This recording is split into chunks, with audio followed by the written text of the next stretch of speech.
just to get this out. First of all, do you think I'm crazy that the Republican Party is trying to figure out? Nobody's willing to say this out loud on television. And, I don't have any, I know a couple of people who are Republicans, but I don't have, like, sources inside the Trump campaign or anything like that.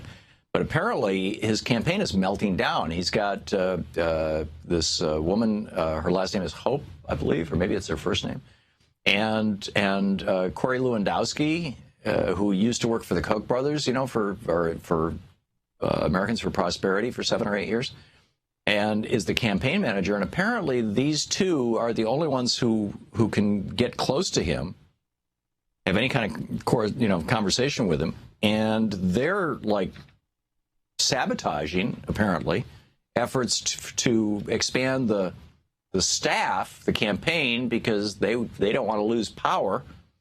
And I mean, it's just very strange. NBC News talked to, this is from this piece by Benji Sarlin, Katie Tura, and Ali Vitali. She says, or they write, NBC News talked to 3 Trump aides and 2 sources working closely alongside the campaign, all of whom requested anonymity in order to speak freely.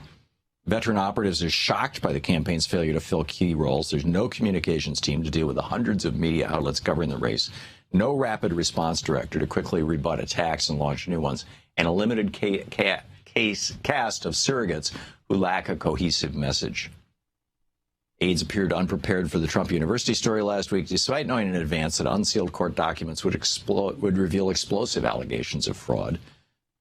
The absence of a response to the Trump U story left the candidate to fill the vacuum with a torrent of demagoguery against the federal judge, Gonzalo Curiel. And Trump's responses have horrified many supporters. They say Lewandowski and Hicks, Hope Hicks, I guess is her name, and actually back, Thom Hartmann, joined Trump on the road and have his ear on a moment-to-moment basis. This is NBC News writing, or Katie Tura. The source described the two as determined to block Trump from voices that might undermine their control, which has made hiring new senior staffers difficult despite the obvious need. Meanwhile, I don't know if you caught Trump on TV over the weekend. Somebody, pointed out the problem with Trump University, and he says, yeah, but, there's a couple of states that have looked at this. They've just decided there's no there there. Florida and Texas, they just, they're not coming after me. Well, this is interesting. This is in The Hill. It's by Harper Neidig. And Harper writes, attorneys general in Florida and Texas who declined to pursue lawsuits against the now defunct Trump University received political contributions from Donald Trump, according to an Associated Press report.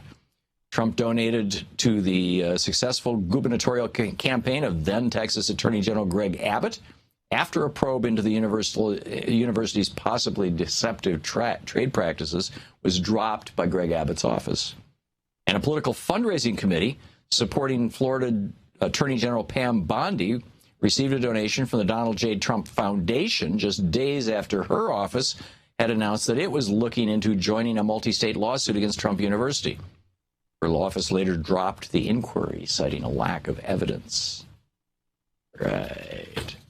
So it's getting more and more bizarre on the Trump news and the Trump side of things. And where is that going to go? I'm increasingly convinced, and don't necessarily pay any attention to anything I say here, because every prediction I've made about this Republican primary has been wrong. But I have been increasingly convinced that these senior Republicans have to be, how the hell can we get him out of here and bring back, some real Republicans? I mean, this guy is just he's off his leash. I don't know what the appropriate metaphor is. To watch more clips from our programs, hit the Watch More Videos button over here. And please be sure to hit the handy-dandy subscribe button so you'll always be up to date. Tag, you're it.